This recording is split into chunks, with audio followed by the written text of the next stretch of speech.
Hey guys, welcome to the new video. Today we're not gonna trade, we're gonna do something different because so far this year has been pretty rough, pretty interesting to me, and I thought I'd share my experience with you guys. Maybe someone will learn from my mistakes. So let's start it from the beginning. I'm a Romanian guy, and I came to work in Germany in last year March 2025. Yeah, March 2025. That's when I came, and I was working at the company for like 10 months. I came here through one of my best friends. He's a really good friend. I have been working with him. We had same jobs for in different places as well. And I called him up that I want to come to Germany, and he told me, of course, this place is not the best, but you can come.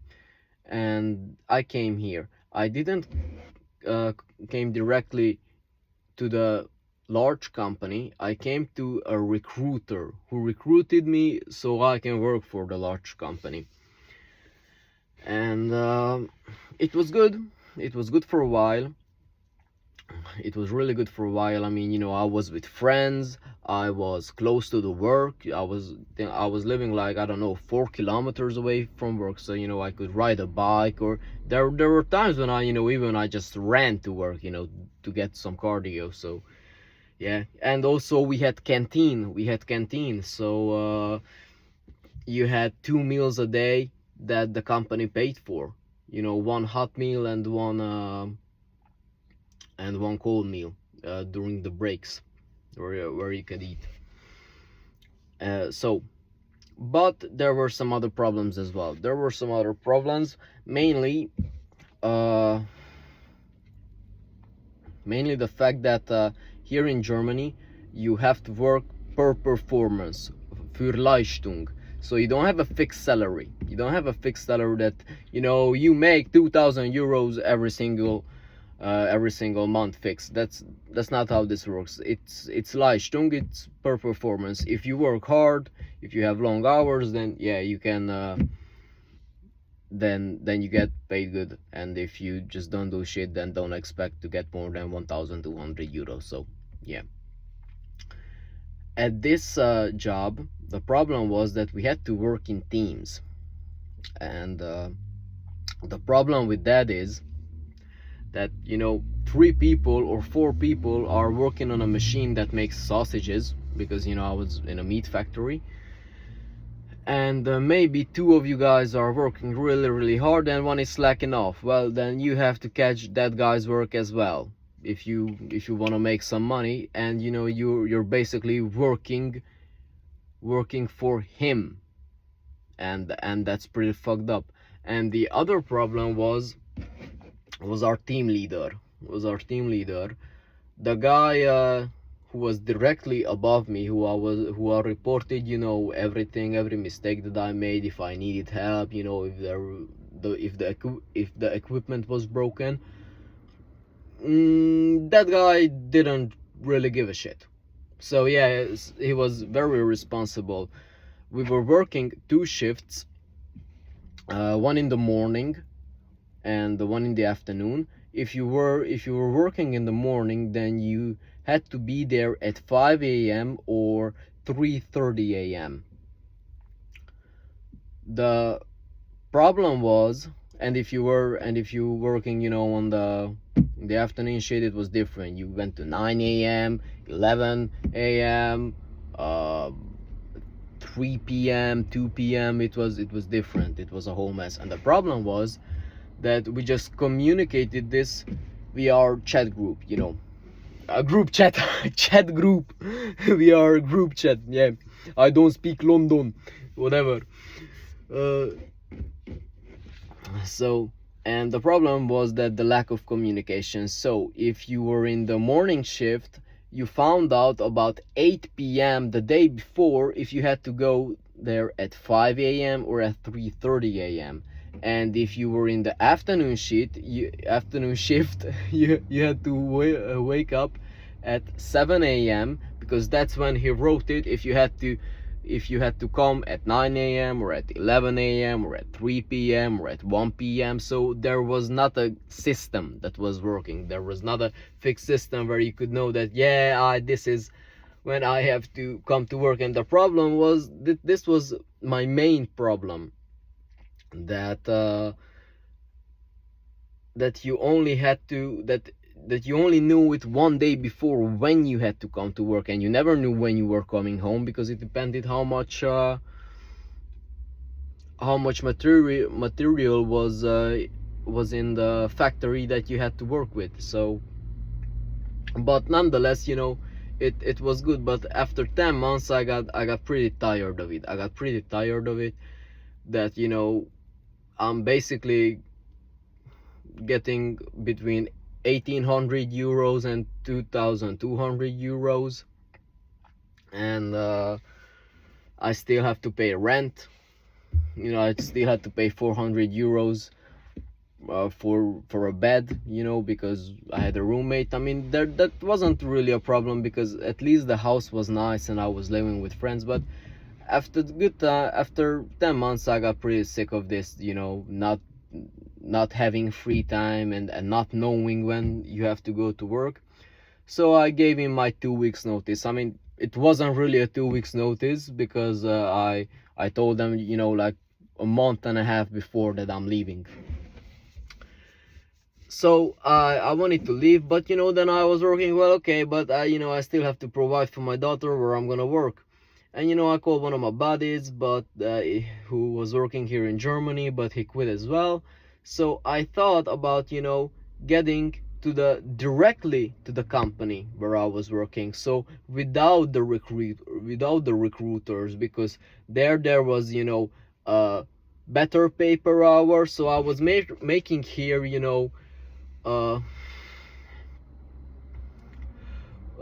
brut, I was making 14 euros an hour. There, brut, I would have been making 19 euros an hour. So yeah, it's a big jump. If I've calculated how much I would have gotten around 2,500 euros every single month.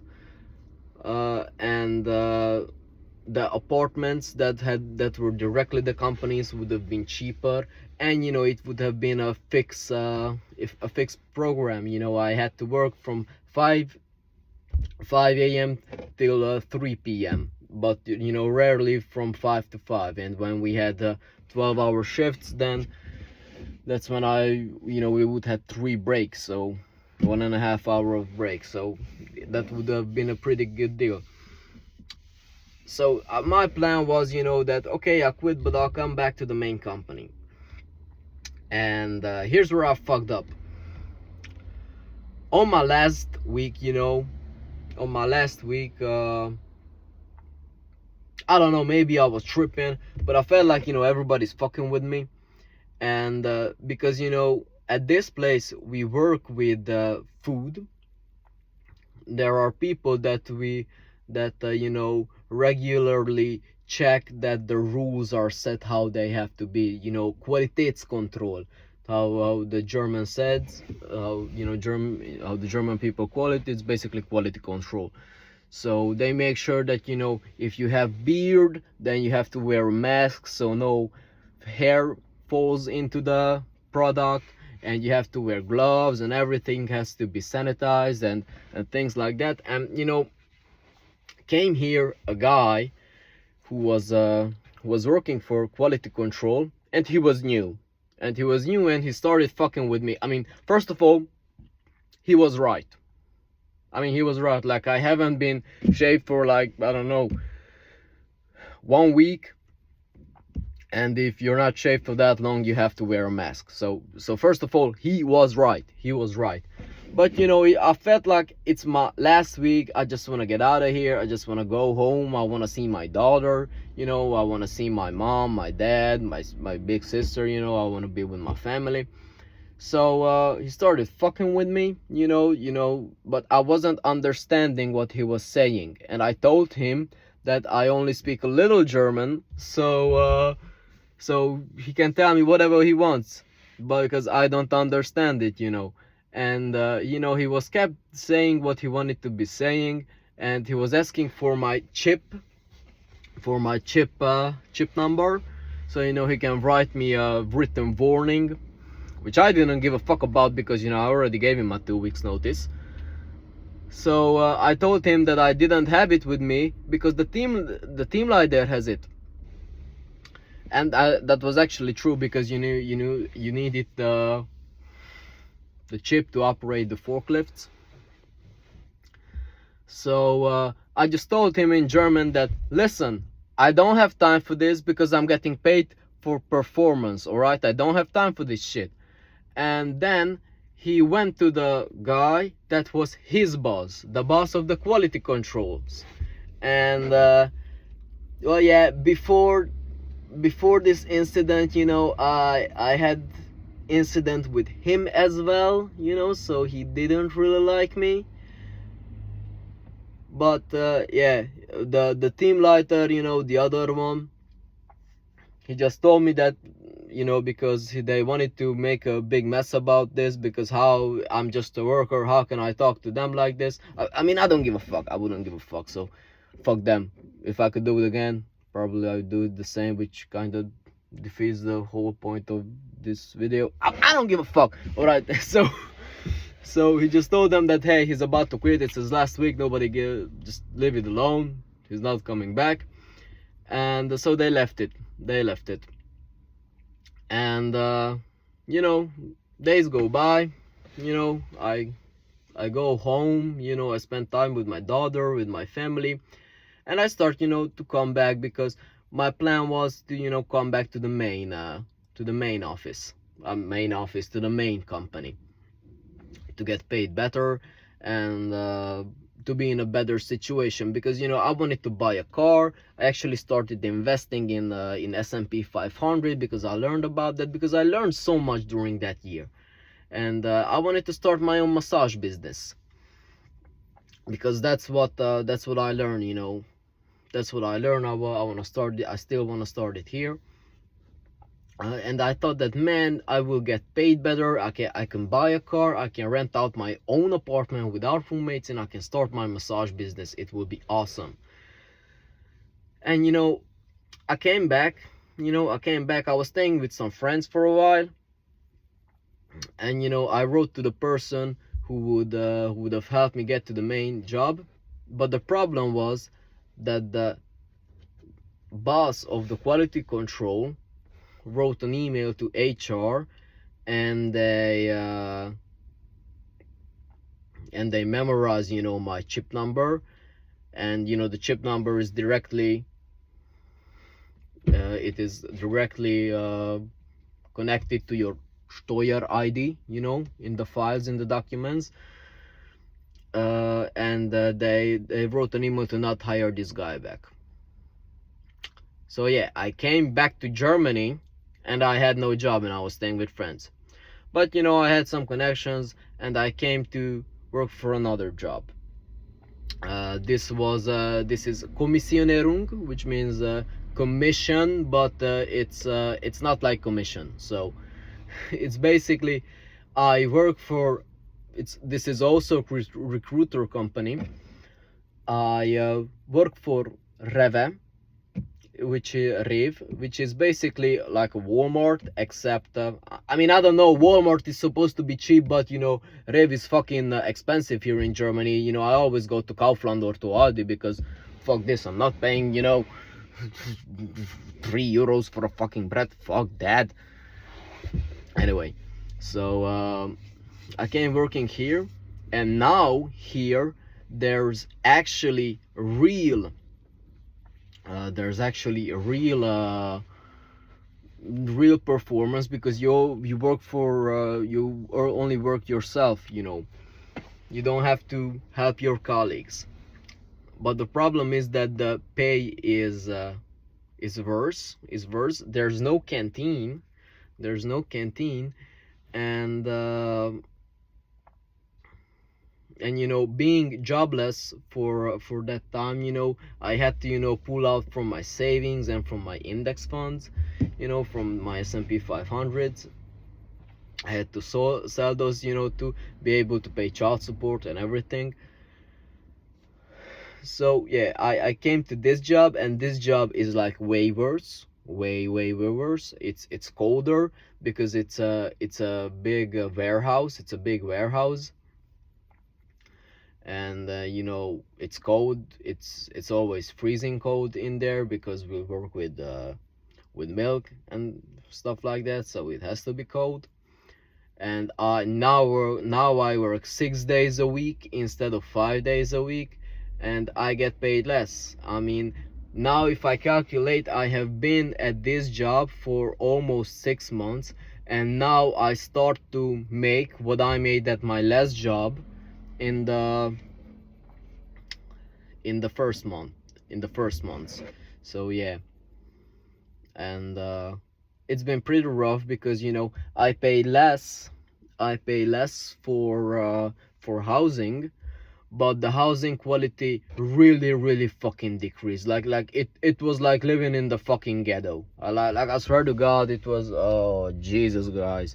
Like, yeah, that's how it is when you live with gypsies. So Jesus, I mean, I'm thankful that now, me and my girlfriend, we went to another apartment. It's not no, we do not rent it. Still the company rents it, but it's much better. It's much better. And the problem is that we live a bit farther away from the work, but they would just cut from our salary, our expenses that we had to go to work, because we were going with the company bus. I'm actually driving this, so personally I don't have to pay for it. So overall, I'm in a worse situation than I was last year at my last job. However however things are starting to brighten up. So if I wouldn't been arrogant, with the quality control people at my last job, I would already have my own car, I would already rent my own apartment, and I would have already started my massage business. Now, because I have been so arrogant, and talk back to them, now, I had to get a shittier job. I live 100 kilometers away from my friends. The salary is least, and now I am, after half a year, I was just stagnating. And that's how and now, I'm in the situation that if I get my next salary, I'll be able to afford my own car and give back the company vehicle. And after that, I can rent out an apartment and start my massage business. So yeah, I I was hot-headed, I lost control. I talked back to a wrong guy, that had actual authority. And yeah, that sucked. And the last 6 months, last half a year has been pretty rough. But you know at least I met my girlfriend here. So that's good. And she supports me. And now, I'm still trying to get up on my feet, but at least I could start investing again. I mean, I have already started. At least I rebuilt my emergency fund. So it's better. Things are trying to be brightened, but the first few months has been really rough. The housing was pretty shit, and I was living with people that they were just dirty. Like they didn't clean anything. Jesus Christ, it was fucking disgusting. So yeah, but now things are starting to brighten up. So I thought I'd share this with you guys, that no matter how angry you are, no matter how angry you are, you do not lose control. all right? You do not lose your head, because that's what a child would do. That's what just a child does. So be a man, take responsibility, and learn from my mistakes. Don't mess with what's making you money, all right? Don't mess with that. So anyway, thank you guys for listening to me. I hope you like this, I don't know, this little trauma dumping, if you can call that. So yeah, peace out guys, see you in the next video.